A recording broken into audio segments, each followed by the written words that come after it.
Welcome to the Sailing Doodles podcast, or is this the Doodles podcast? I'm trying because we're not always sailing. Like right now, we're not sailing. So we're not sailing. No, we're on we're in an RV right now. So my guest today is Stephanie. Cheers. Cheers. It's been 10 months now, I guess. Yeah. Met you in Thailand. We've been dating and traveling ever since. So we haven't done one of these. I guess last time we did a podcast to you was probably January, February. Really? I think so. I remember because like Floor and Megan were I think they just joined. Has it been that long? Yeah, it's been that long. So wow. Yeah. So if you're watching this, so this is on YouTube. It's on audio wherever you get your audio podcast. So if you'd like to view it, you can watch it on YouTube, or it's on like Spotify. Yeah, go on Spotify, look up Sailing Doodles podcast, and it you can should listen be there. in your car. You can listen to my beautiful voice. Oh yeah, she has in the car. She does have, yeah. So what? All right. So what all has changed? I guess. So you joined the boat. Well, last time we did podcast January, February. We kind of went into your background and all that, but like we've traveled quite a bit. We went all through the Caribbean. We've been all throughout the Caribbean, all throughout Bahamas. Yeah. I mean, top to bottom, really. And we bottom Greece. to top, really. Greece. And now we're traveling across the United States. So it's like we've covered so much ground within the last, I don't know, like even just that amount of travel that I just mentioned, we did within like only 5-6 months. Yeah, I mean, we took about a month off there. Well, maybe 3 weeks after when we went home for like 2 weeks. Like I went home. You went home too, but like 3 weeks out of like the amount of time we've traveled. I mean, it's been a lot, but I think you and I both agree. We both don't like to be steady. Like we like to be traveling and moving. Is that what I meant? I don't know. Well, yeah, I know. I mean, it definitely gets in your blood. Like I remember, I've been a pilot. Like so. I was a pilot. I went to college for it. So after I got out of college, I mean, I traveled all over being a pilot. I mean, I was a corporate pilot. And then, so the way, especially for charter companies back in the day, we were gone for 3 weeks at a time or more. And then we'd go home for a week and then we'd be gone on the road. So it was kind of a nomadic lifestyle. And so then when... You get used to it. Yeah, you do. So this thing is like, you're home for 2 weeks and you're like, I need to go somewhere. Yeah. Some people, they're meant for that, and other people are like, people I know from home, they're like, I'm never leaving my town, and I'm like, why would you never leave? Well, I mean, there is that. I mean, like, I can see how it can be comfortable, like, because nothing. Okay, when you're always on the road traveling, nothing's ever easy, right? Well, yeah, like for example, if you have a favorite coffee shop, right, and you live in your town, it's so nice to be able to just go to that coffee shop. But for me, like, for example, I love matcha. I hate matcha. I know you hate matcha. He hates matcha. She made me try some matcha ice cream the other day. It was awful. Well, whatever. So you don't like matcha, but I do. But I like matcha iced lattes, but you can't. We're in Kansas right now. You can't find in a coffee shop that sells. We're in the middle of nowhere in Kansas right now. We're in the middle of nowhere, but like. What's the Wakini? I don't even know that's how the name. I think there's like maybe 1,000 people in this town. They have a KOA. That's why we're here. They have a KOA. They have a Dairy Queen. They have a McDonald's, which, I mean, honestly, after so far our RV trip, there's so much fast food in the Midwest and just in general. Just everywhere. Just everywhere. Well, I mean, we're on the highway, right? I mean, like, that's all you see is fast food because you're traveling It's just by. But this town doesn't have a grocery store. Like, I almost feel bad for... That's true. I don't like, remember I seeing feel... They have a little market. No, they have like a Family Dollar and a Dollar General. That's the thing. You'll see Family Dollar, Dollar Tree. Yeah. You'll see, at most, like a gas station convenience store. Well, I mean, that's the whole thing we talked about earlier a little bit off air is that, so this town used to be growing, right? And then when they put the interstate in, they bypassed the town, and now it's the freeway. So it used to be 2-lane road going through the center of town, so they slowed down the speed limit down to 30 miles an hour. Yeah, you pass through a town, you want to stop in, get some get a cup of coffee, whatever. And then, and plus you were in a car back then that was only doing 40, 50 miles an hour. And now you're on the highway bypassing the town doing 75. Well, I mean, I'm not that old. But yeah, I almost feel bad because it's like, where do you get fresh produce? Where do you get fresh ingredients to cook? So it's like, you don't really see that here. People are always, I'm not assuming, this is from what I see. I see a lot of people just. Well, she gave me a hypothetical earlier. She's like, you couldn't leave the city limits of this town for 1 year for $3 million. Now, think of any town, for anyone listening, any town you've ever passed through that, I mean, they have a swimming pool. They have a public swimming pool. Oh, okay, so you'll be fine. And they have a volleyball court. I saw that. I went for a run earlier today. I saw that. You'll be. And they have like this old F-15 that's like in their park that I could go climb around on and stuff. Yeah, so if you have a chance, look up this town. I'm not shitting on it. It's a nice little town. It's just a small little quaint town, but since we were just on the topic of wanting to move 24/7, like we're always traveling. For $3 million? Could you stay in this town for 1 year for $3 million? I mean, I give you 1 month, and then after 1 month, you're going to be like, I don't even, give me like whatever 1 month of $3 million is, and I'll take that and I'll go. Okay. So that's what I didn't include that in the bet. So every month you stay, like for example, 12 months of the year, you get $3 million. So whatever of that 1/12 of what you get. Oh, so I get 1/12? So I could like leave after like 4 months and walk away with $1 million? Oh, absolutely. I'm doing it then. Absolutely. I'm doing it. So every month you stay, you get whatever amount that equals out to. So 12 divided by 3. What is that? No, it's so it's like $80,000 a month. Yeah. So 100% I'm doing that. So you can't leave though the city limits. Like right. Absolutely. Like, for $80,000 a month, I'm doing that. Wait, no. Sorry, I was thinking $1 million divided by 3. We're looking at like $240,000 a month. Absolutely, I'm sticking around. I'm gonna give it a shot. I mean, heck, I'm giving it a shot. I would actually pay for a camera to follow you around just to see how you. Okay, so if there's any millionaire out there that would like to do this, where you want to do $3 million for me to stay in this town and not leave. This town, though. Because this town. Absolutely. I'm staying. I would do it. Again, it's, you see fields of grass and there's cows. Yes, it's beautiful. Go to sailingdoodles.com. You can get in touch with us and we'll make it happen. Honestly, get in touch with me because I'll set up the rules, and then if you have the money. Well, does that mean you're staying too then? No. I'm watching from like a computer, like a van, like while I travel. Does that mean we're splitting up? What's going on with that? In the next podcast, we'll discuss. Oh, okay. No, I'd stay with you, but I think we would have to split it. Oh, okay. I see. So if I stay, we're splitting it. Okay. But still, we would make a lot of money. So what if you leave halfway through? You're like, screw it. We annoy each other so much because we're with each other 24/7. I know, but like we're always moving around somewhere else. And if we were stuck in like this trailer for, however long. Yeah, but we did that with a boat for like 6 months. Yeah. We only saw each other. But we're always traveling around, going somewhere else. Now you're just stuck in a trailer, and like the furthest you can go is like a mile and a half away. I feel like we could make it work. Okay. I don't know. I feel like I'm getting the feeling it might not work for you. I don't know. But yeah, so I don't know if that. So anyway, it was a nice little hypothetical there. So yeah. But so we are in the RV. We're actually headed west. I started this trip a little bit without you. I went from Dallas up to Nashville through. And then I met you in Nashville. Yeah, and then we did my family reunion. Now we're headed west we're eventually going to Burning Man. I'm excited for that. It's my first time. Yep. First ever Burning Man. So if anyone has any advice for me, because this guy, he's been giving me advice. But I think he's been doing it for so long that he's just like, whatever, go with the flow. That's pretty much it. Yeah, and I agree. But so, okay, that's the thing with Burning Man is that people, especially their first year or two, especially their first year, is they get so hyped up on like, oh, I need this. And no, you don't need any of that. Well, that's the thing. I think for me, I'm like, structure is something. Well, but so it's not only that, but it's also people their first year get so caught up on like, what all do I need to bring? And like, not just things, but like they get up on the process. Like I have to think of everything I need. Like, no, you'll figure it out when you get there. It's fine. The only thing I would recommend is bring extra socks. I heard you say that before on the phone with someone. So yes. I'm definitely, I bought a pack of socks, Hanes socks, like like 2 packs of like the ones you get like at Walmart. Yeah. So I got those. And you'll probably throw them away. They'll be really gross. Oh no, I mean, I'm expecting like, I'm not buying expensive things either. I mean, I'm wearing like the most simplest things, whatever I had in my closet, kind of like. She bought a monkey backpack today. Okay. We bought. It was your idea. The narrative is changing with the storytelling. Uh-huh. We bought not matching, but similar animal backpacks. Yeah. And they're really fun, and we're going to wear them to Burning Man. It's going to be super fun. Yeah.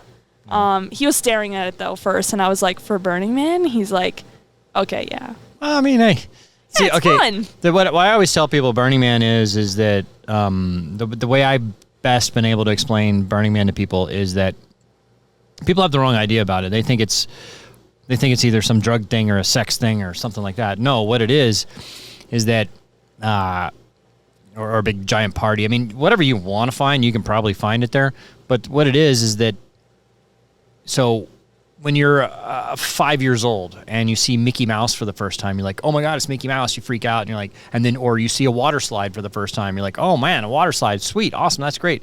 Well, when you're 35 or 45, you've seen Mickey Mouse, you've seen all the water slides. There's not a whole lot of new stuff, right? And so you're not really necessarily jaded, it's just there's nothing new, right? You've experienced most everything. So when you go into this, you're like, yeah, whoa, this you is see cool. a lot of you'll see a giant elephant, mechanical elephant that shoots flames out of its trunk, going down the playa, and you're like, wow, I've never seen that before. I've been looking at pictures and just reading about people's experiences and watching videos because, again, I am going into the mindset of it's just very free and I'm just gonna go with the flow and have fun. Mm-hmm. That's kind of, and I know it's more of an art expression, not really a music festival. It's more no, it's not really a music festival. It's people.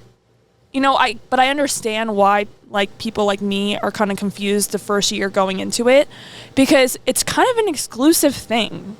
People, when I tell people I'm going to Burning Man, they're like, how did you get in?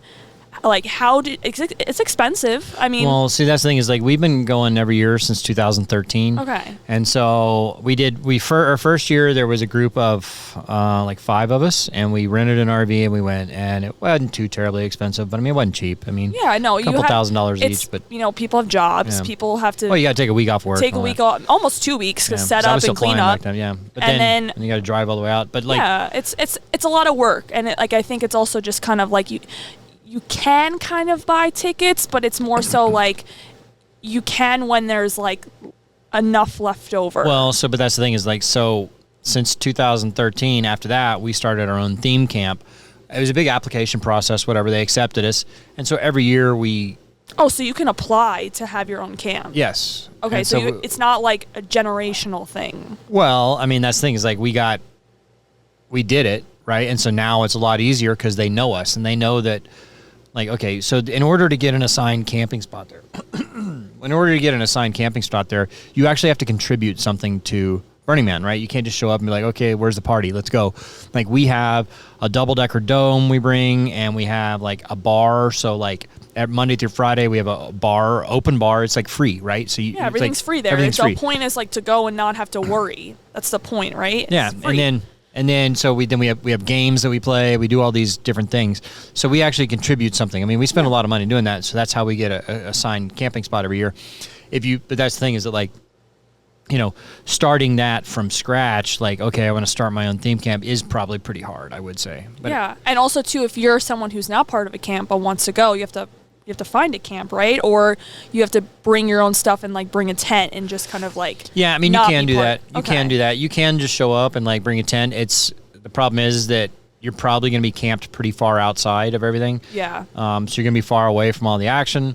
And you don't necessarily know everything you need to bring, right? I mean, so the thing with our camp is we have camp dues. This year our camp dues are pretty expensive because, we haven't had it for 2 years. Yeah. And so it's $800 a person for our camp dues, but that covers our we have 2 storage units in Nevada.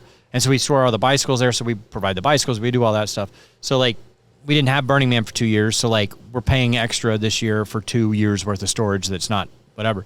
And then we have a porta potty delivered. We have a 500-gallon tank of potable water delivered that we can refill. We have a 500-gallon tank of gray water that you can dump whatever, and then we have we have the bar set up, we have all that. I mean, I have to buy all the little things. I don't know if I said porta potty. You did say porta potty. We have a shower. Yeah.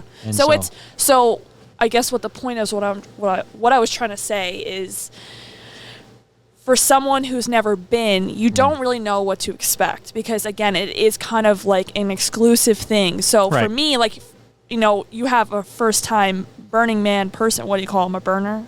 Yeah. Okay. And you have someone who's been doing it for almost...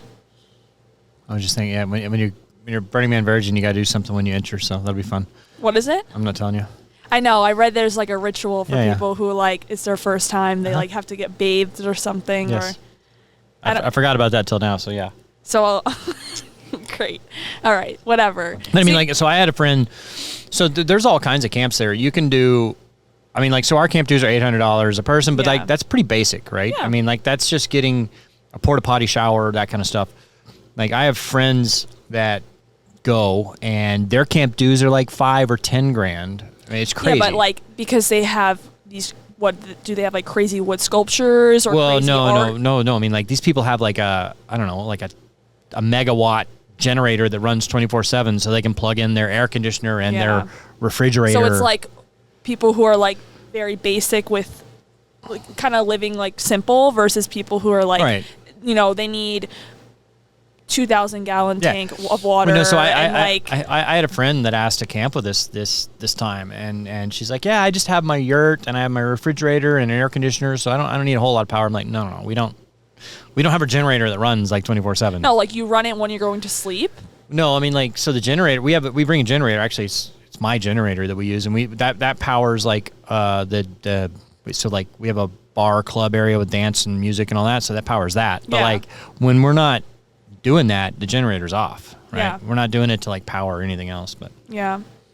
So do you like run your RV at all, like when you're in it? Sure. I mean, well, like only when you're using it and then turn everything off. Yeah. I don't leave it running. Well, that's the thing, because you're like the whole point of Burning Man is like to be out there. Yeah, exactly. You're not hanging out in here. The only time is like to rest and shower and do what you got to do, and then. But I'm excited. I think I'm just a little like I don't know what to expect. I also haven't been doing too much like reading about it because I kind of want to go open-minded and just like see everything for the first time and just experience it and not like have a whole idea about it. Yeah. And I mean.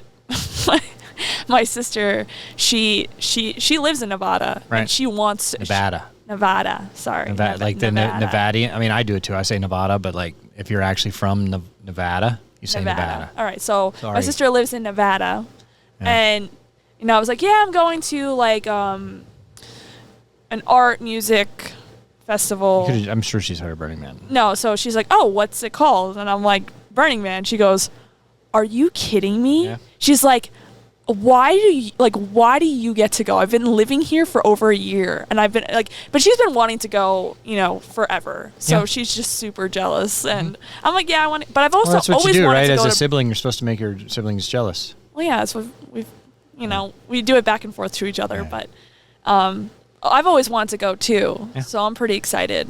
Yeah, this is pretty my last year that I go full time. So like, it's a people don't realize. I mean, like, so we have this established camp, so that means Burning Man opens on a Sunday. We have to be there on the Friday before to start building our bar and all that. I mean, like we have a double-decker dome, and then we have another shade structure over the bar, and we got to set up our bar and all our lighting and all our music and all that stuff. That takes time. It does take time. So we have to get there the Friday before and set it up. And then, of course, we have to take it all down. So Burning Man goes Sunday through Sunday, really. So Sunday night, so you leave the next Monday. So it's like 9 days. Plus then we're there 2 days before. So we're there 11 days. And 11 days in the desert is a lot. So this will be the last year that I go the full time. Like what I'm going to do, I think, starting next year is I'll go Friday before, and then I'll leave. Like midway through the week. Well, I'll leave on the next Thursday. Didn't you say like that after the Sunday it starts, so that Friday the following weekend isn't that like the weekend where like all of the I mean, so like you get I don't know, that's what you told me. So like that Thursday really is when you get the people that are just showing up like for the weekend to party, and they're the ones that they paid somebody else to bring in their RV, and then they're paying $20,000 to have somebody bring in an RV and all the stuff they need, bring in their bikes and do everything for them. Yeah, like so it gets like a really Sherpa. Basically. And so like it's not as fun, right? I mean, like the first 5-6 days you're there, it's really great because all the people that are there are all the people that got there early and actually are contributing and did something. And so that's what I really enjoy being there. And then so that's what I mean, like, so I'm going to help set up next year, and then I'll stay until Thursday, and I'll leave Thursday, and then I mean, the one thing I'm worried about is like partying for 11 days. I think I'm going to have a little You got to take a break. Plus, you don't drink a whole lot out there because it's so hot. Yeah, no. I mean, I brought a water backpack, which I'm really excited to use this. Don't shit on it. It's great. Yeah. It's great. I can't wait to use it. Sorry. So far on this trip, we did Fall Creek Falls. Went through Nashville for a little bit. What did we do after that? We were in Kentucky. We went to Kentucky. And then we were in Kansas City. And then now we're here. And then tomorrow we're heading out to Denver for What'd you think of Kansas City? I actually really... Okay, so, I mean, I haven't really been out west or the Midwest, really. Kansas City was pretty cool. I mean, I don't know. We went to this one part of Kansas City. We're around the west. Technically, it was in Kansas, not Missouri. Yeah. Well, no, I'm saying about where we went out in Kansas City. So, like, I guess it was like downtown Kansas City. Yeah, it was near the World War I museum. We kind of walked to then we walked across the little railroad tracks and we were over there in that. I don't remember what area. But it's a really nice area. Yeah. They had a lot of cool restaurants, cool bars. Yeah. I mean, just cool art too. Like a lot of museums. Well, yeah, that's one thing I would say is that the World War I museum was pretty cool. We had to rush through it because they were closing. I'm sad. I wish we kind of got there. Yeah. And did a little, you need at least an hour or two in that World War I museum. We did it in half an hour, and we had to skip through a lot of stuff. Yeah, and it was just more looking and glancing, but I actually really wanted to read a lot of the stuff. They had, I want to watch the whole video. That looked pretty cool. I know. We watched 5 minutes of it, and we had to keep moving. I know. There was a Harley Davidson, the 1917 Harley, the only one in existence. Yeah. Known, anyway. And that's really cool. Yeah. They just had a lot of really cool stuff that I wish we had time to look through. But Kansas City, I really liked. I didn't think I would. Not that I didn't think I would like it. It was more so I didn't. She considers it a flyover state. And so she's like, she's from New York, right? So anything that's not New York, she's like, whatever, Kansas. Who would want to live there? Missouri. I'm just so used to so many people. Exactly. So when I go to cities that are population of 300,000, I'm like, oh my God, that's... Well, Kansas City, I believe, was the city proper. I saw a sign that said 450 or 500,000, but that's just that, there's, you add the suburbs on that, you got to be well over a million and a half. Yeah. I guess I'm just so used to having 8.3 million people live. It's more than that in New York, isn't it 12 million? I don't know. That was 8.3. I don't know. Well, I don't know, but still, I guess I'm just so used to the busyness that when I go to cities that aren't as busy, it is kind of nice because I'm okay, everyone's not crammed. It's not as dirty. Well, move here for $3 million a year. If that is true, I would live here for a few months. I really would. Just a few months. You wouldn't try to do the whole thing. I would do it to whatever I can do it to. Okay. I wouldn't put a time limit. I'd just be let's see how long I can do it. If I did for a full year, I'd be really proud of myself. What if it was all or nothing? I'd still do it. You know what it is? I would need to stay in a town with a grocery store. I like to cook. I can't eat McDonald's. You can have day. stuff delivered. But does my delivery count if it goes over state lines? No, you can't leave. You can't leave. You can have stuff delivered. Yeah, but I don't think they have delivery service out here. You can get. Hello Fresh is a sponsor. Hello. Oh, not of this, but of Sailing Doodles. And I'm sure they could deliver you some food that you can cook. Hopefully. Mm-hmm. Or I'd just work on a farm. I'd learn how to... And you can't even go to the farm. It's outside the city limits. Oh, my gosh. Yeah. No. Dang. Okay. So it's all or nothing. I need to, I would train for a triathlon. Yeah, of course. Well, you can't ride your bike too far. I would just ride around. Just do loops in the city. I would just do loops. But, I would do something where it's going to take me, 5-6 hours a day at least to train for something. I'll be super ripped. I'll be in great shape. And I'll kill a triathlon in a whole year. And then I'll be and I'm $3 million richer. This is great. So you spent most of the last 10 months. Well, no, it was, I guess, I spent a good portion of it on the dark side, monohull power yacht, right? I spent a lot of it on the dark side. And we just got back from the Bahamas, and we spent a week on a sailing cat. So you did spend your first experience with me was on a sailing cat. But it was your first one, right? So whatever. You weren't used to be the lifestyle. I was a virgin. Yeah. So what? How did you like? So we were on a Bali 42 for a week. How did you like that? The Bali? Yeah. I liked it. I think after being on so many boats, like so many different boats within the course of the last 10 months. Mm-hmm. I get why when you go on a boat, you're like, I like this, but I don't like this. Right. Like, you know what I mean? There's like certain things. I like the boat. There was just certain details, I would say, that I didn't love. Like the bathroom and the bedrooms. Yeah, the bathrooms were awful. Were too small. Like to live on. Like the problem is they're setting that up for a charter boat. And so, it's 4 toilets and 2 showers. And they're trying to cram all that in like one small area. It's only a 42-foot boat. And so. I get it. Yeah. I totally do. Oh my God, Don't do that. So I get there was like that, and I guess the wattage on the generator was too small. So it was like you couldn't power the main salon with the bedrooms AC both on. Not saying the thing is it was really hot in the Bahamas when we went. Yeah. So, and I was super sunburnt, so it would have been nice to like just go upstairs in the main salon and just like. Well, I mean, I've only had 2 experiences on a Bali now, and both of them I've felt have had pretty weak electrical systems. Yeah. Not just generator. I mean, like I think they're, they put too small of inverters on there. They put the breakers are too small. I mean, like it's like every time somebody used the forward head, it would trip the breaker. You know? And it was just. But those are just small things. Like overall. Well, I know, but I mean, it eventually that adds up, right? No, I'm just saying about what I like and what I don't like about. Overall, I like sailing cats. I like the width. I like the ability to like kind of really sit up front. I like the feeling and the sound of sailing. I do like that. It's super soothing. Even when we did the sailboat in Greece, the Beneteau, right? Was it 60? 62.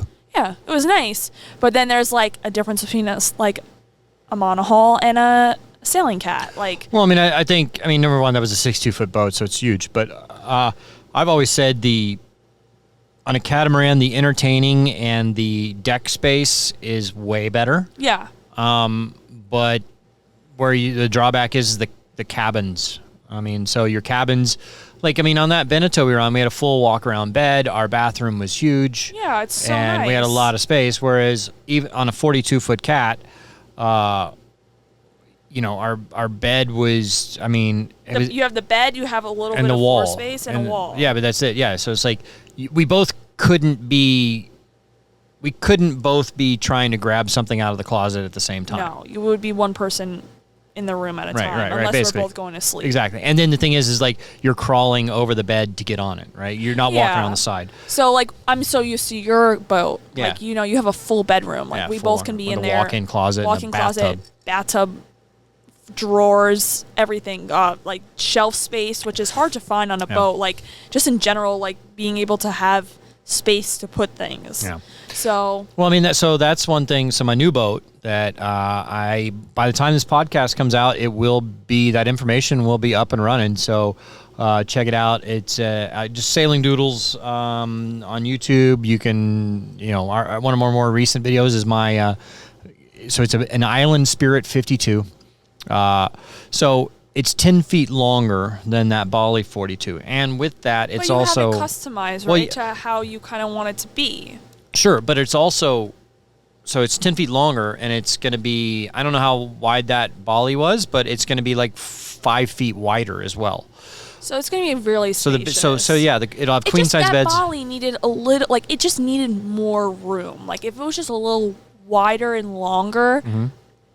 The other thing I didn't... that's every boat, right? If you're but you get boatitis, you're like, oh, I wish this boat was just a little bigger. Then you get in that boat, and you're like, oh, I just wish it was a little bigger. Then you get in that boat, and you're like, but you know what it is, though? I wouldn't want anything too big either, because it's like... She said.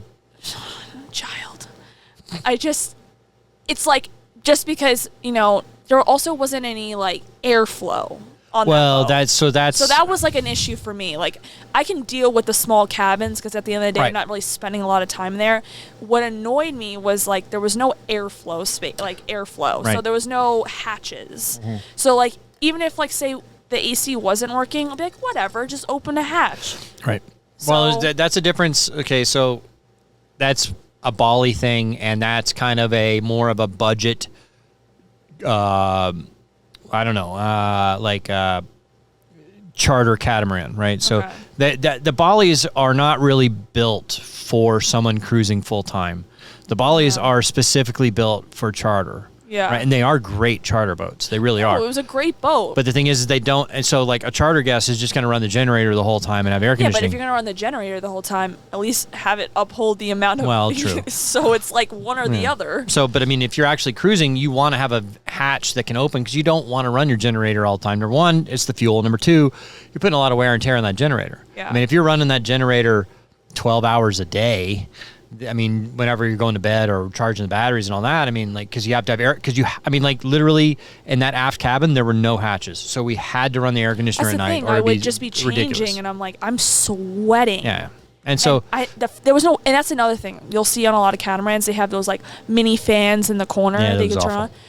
Yeah, we had one in our bedroom. Yeah, and it didn't work. I mean, that's the thing that's the thing with the charter companies, too, or the charter boats, is they put those cheap fans in them. I mean, and I actually, so that Beneteau 50 that I sailed across the Pacific, we tried out a lot of different fans. It came with those cheap plastic fans that moved no air. I finally found a couple, because we didn't have air conditioning on the boat. We didn't have a generator on that boat. I mean, we had to have the hatches open and everything. And, I mean, yeah, you're in the South Pacific. It's only getting down to like 80 at night, right? So you're still, I mean, it's hot. And so I finally found a couple fans that just really moved a lot of air, and we installed those. And so you put those in the bedroom, and even though it's 80 degrees, if you got a fan blowing on you, you're fine. See, I like to sleep in like cold, but again, I could sleep in warmth as long as there's air moving. Yeah. So it was just kind of frustrating on the Bali, like how there was just, at least if there was hatches and a fan, I'd be like, whatever, who needs to run the AC? But... Well, so you can't be dependent on an AC, like the generator, and then not have any hatches, but then have not a large wattage of generator juice space. I don't know, juice? Did you say juice space? Juice space, comma. Okay.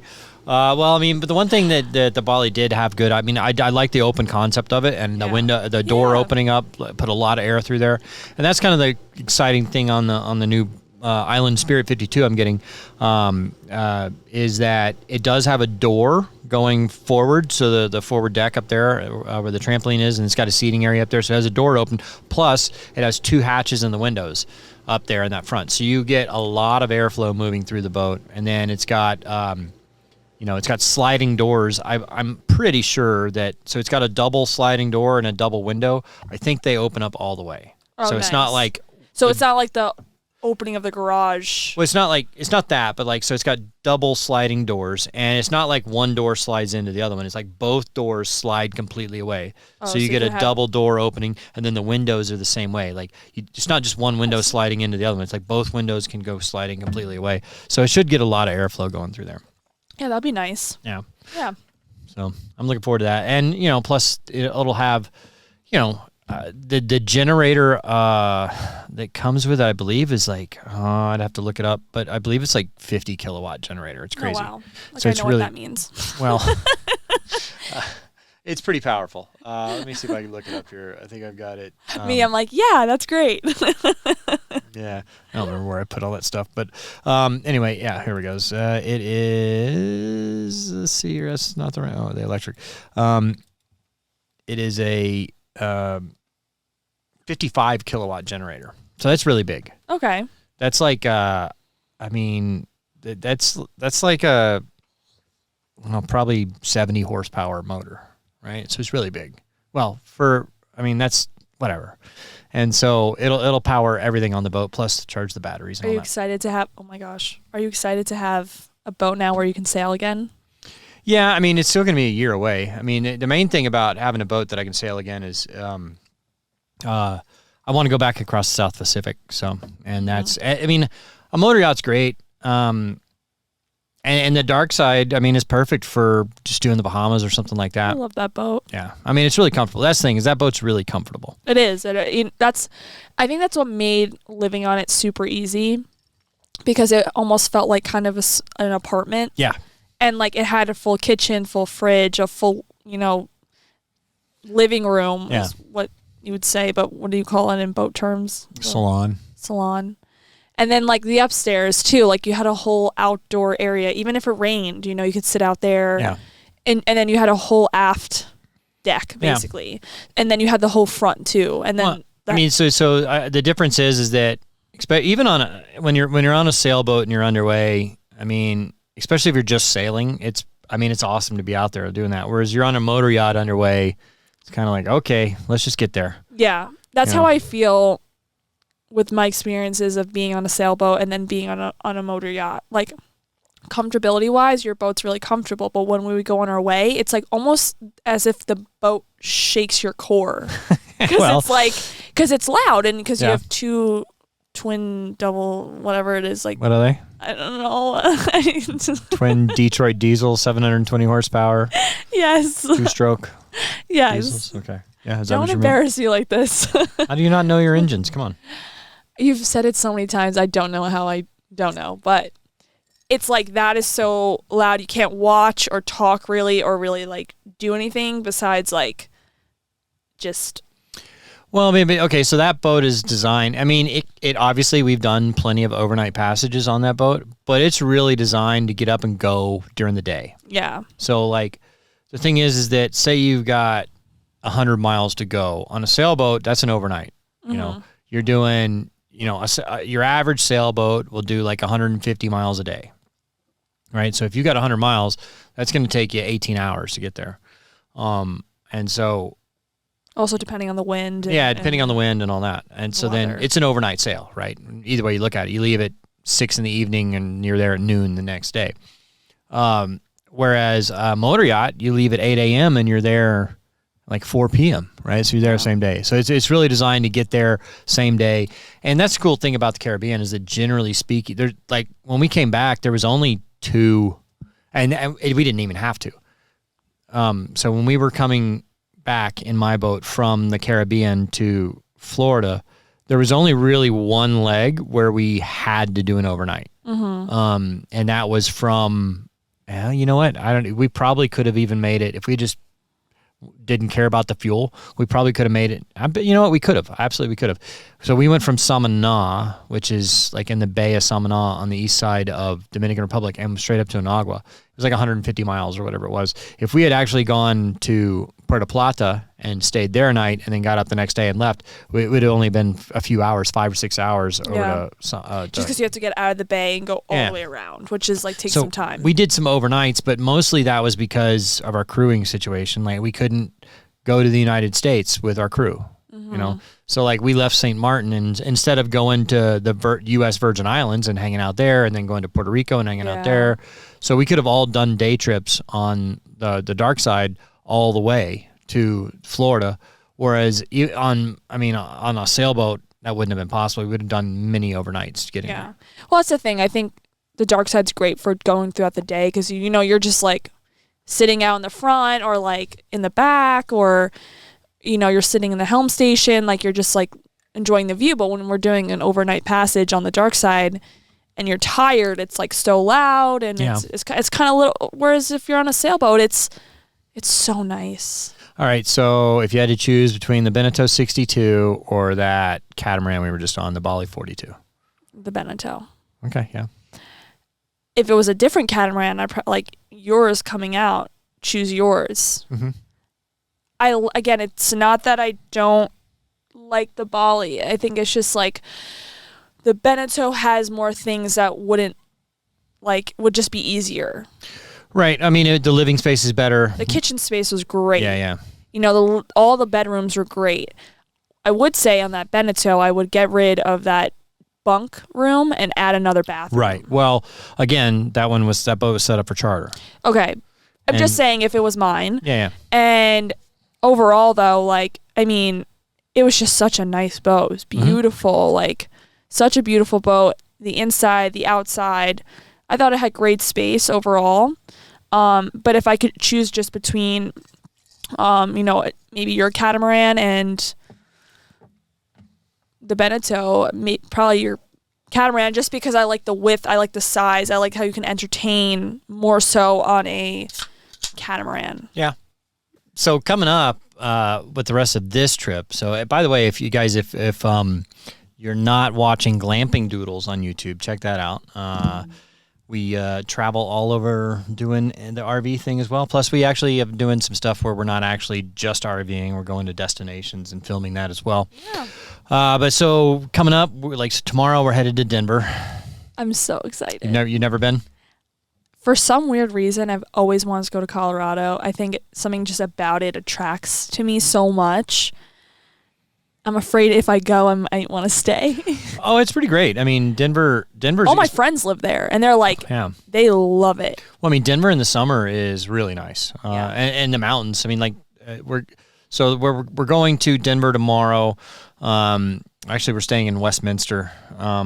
And it's actually hard to find an RV park. And I was gonna say, generally, I was just looking at the West Coast and RV parks, and that's kind of like you consider Denver the West Coast? It's on the West Coast. What?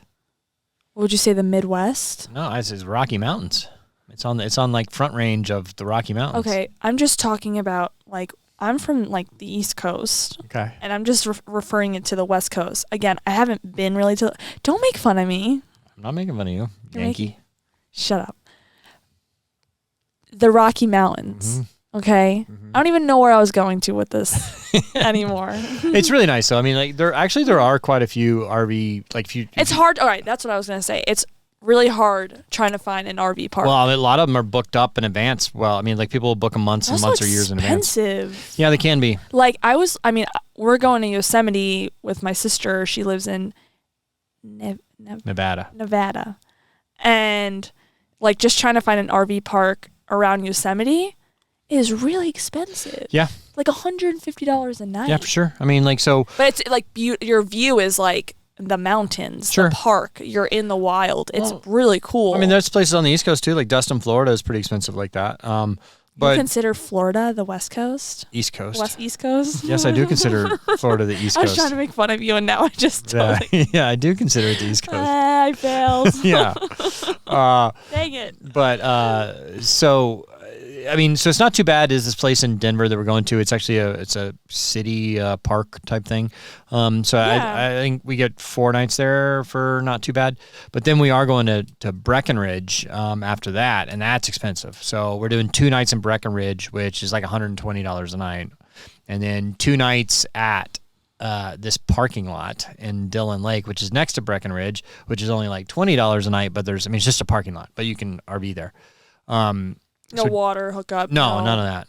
And then after that, we're going to Carbondale for I think 4 days. Carbondale's really nice. Yeah, we should do good there. I'm sad we just missed it in Carbondale. They had a mountain fair. It's a music festival. Okay. It was a fair. We missed it though. Okay. And then after that, I think Moab is on the way. So we'll hit Moab. I don't know. It might be hot. I don't know. I've done Moab, but I can't remember what time of year it was that I did it. But I don't know. I don't know. This is all new to me. I don't even know what Moab is. Moab, really? In Utah? It's beautiful. They have the Arches National. Yeah. We're going through Salt Lake and all that. We may actually go south of Salt Lake after, but they have the Arches National Park, and they have I believe they're windblown arches that you can go see. It's pretty cool. Oh man, this is gonna be so cool. Yeah, and then after that, we've got reservations to be in Reno on the 22nd because we got to get our stuff ready to go to Burning Man on the 26th. Woo! So yeah, we got a lot of stuff coming up. It'll be a pretty busy. But I mean, so the way I like to RV is that I don't like booking things months in advance because what if, okay, so for instance, my friends Manny and Melinda are in Denver, so we are going to go see them in Denver, and then they were going to go up to where were they going to go? Jackson Hole after that, but they're like, well, we'll just come with you to Carbondale. I think they are anyway. I don't know if they booked their stuff yet, and so it's kind of like the thing is go with the flow. Go with the flow, right? So if you meet some cool people or you want to do something different or somebody says, oh, you got to check this place out, instead of going, oh, well, I have reservations, I'm prepaid for the month yeah, it's like the whole point of RVing is exploring and just taking your home with you to go wherever you want. Well, the problem is that so many people these days, I love Telluride is my favorite place on the planet. They're fully booked for all of 2022 for the RV park. See, that's annoying. Yeah. What I've noticed us RVing, and we've only done it, we did it in December, and we're doing it, we've done it a little different now. in December because Everyone's in Florida. Yeah, basically. Florida was busy. Or somewhere warm. Yeah. What I find annoying is that if you have an RV, and I'm sorry if this offends anyone. Oh, you're going to offend somebody? I don't know. The whole point of having an RV is to move around. Right. So don't park your butt for the whole summer in one spot. Yeah. Isn't the point of you having an RV to move around? Yeah, I agree. Like, so when we meet people at these RV parks, they're like, oh, I've been here for a year. I'm like, move. You have 4 wheels. Go. Well, I mean, that's the same way with boats and cruisers and all that. I meet people all the time that, like, you know, they're out cruising and then they end up in Key West and they just stay there. It's like, that kind of frustrates me, and I don't even own this RV. And I'm like, so, like, for example, you want to go, you know, Telluride. Mm-hmm. Like, and you just want to go. Say you had family live there. You can't go. Nope. Because people have booked it last year, which I think is they shouldn't let you do. What I think RV parks should do. It's all about money. I understand that. But for me, if I had my own RV park, I'd be like, I don't care. I don't know. The RV park, people, they don't own the RV park so that they can be altruistic and be like, oh, I want to. No, they want to make, they own that RV park so they can make money. Which I agree with. Yes. You need to make money. You have a business. I get it. Mm-hmm. But you would still make money if you put a limit on how long people stay. But you can make more money if you get them to book for 6 months. But then do you want a bunch of people that, like, is this like a it's guaranteed income. Yeah. Okay, I get it. I don't agree. Sorry. I understand what you're saying. I just think that there should be a cap on how long you can stay in an RV park, because give people the chance to, like, come in and see. And then don't you want multiple people? Well, no, a lot of RV parks do have limits on how long you can stay. Because it's like, okay, so some do, a lot don't. No, a lot of them have like a month limit. Most RV parks have a month limit or something like that. I mean, there are some that don't, but I even think a month is too long, because if everyone's doing a month in Telluride in May, June, July, August, September, each of those people, each RV is doing a month. That takes away from the whole season. Yeah. So I understand where you're coming from. I just don't agree with you. I think that there should be a 2-week limit on the amount people can stay at RV park. Because wouldn't you want more people coming in your RV park to get more experience? I get you.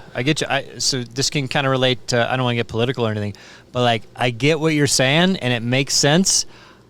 But that's not how the real world works. I mean, like, I get it. Like, oh, we should limit it so that everybody's equal and has this same thing. No, it's not about being equal. I just think it's like people parking. Okay, but we're not trying to get political here. It's more, you are, I'm not. What I'm simply just saying is like, I think that it would just almost in a way, be kind of fair, and also to, like, allow other people. Communism and socialism is totally fair, except for the people that take advantage of the system and, like, mess it all up.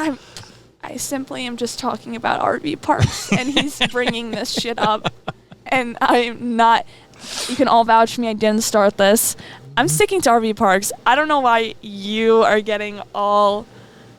It's the whiskey talking. Oh yeah. Says the one drinking a Moscow Mule. I'm not drinking a Moscow Mule. I'm drinking whiskey. You support the Russians? Is that what you're doing? Oh my God, stop. It's not even real copper cup. It's not even a Moscow Mule. It's a stolen cup, too. You stole it. I did. Your mom stole it. She did. My mom, well, she didn't know she was stealing it. Because, it's not a real copper cup. It's not real. It tastes horrible. So Miss Russia supporter, communist over here. Can we not do that on here? I'm kidding. Do you want to get demonetized? Yeah, well, maybe so. Yeah. It's happened a lot lately. But anyway, so who's it hurting here? Me or you? Yeah.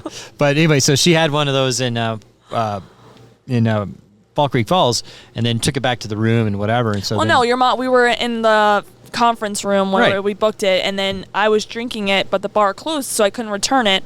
Your mom was like, oh, I need a cup to put my wine in. So I was like, oh, here you go. Just use the one. I washed it out for her, gave it to her. And then we just ended up going to bed, and then I never saw it again. So it was kind of my fault in a way. Well, like, so then the next morning she's like, here, and she's packing all this stuff in our RV, but she's about to leave. And then we leave, and like, oh, there's a cup.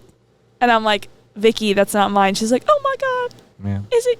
is it the hotels? I'm like, yes. It's okay, though. I think they'll survive. Yeah. Hopefully, unless we're not allowed back next year. Yeah.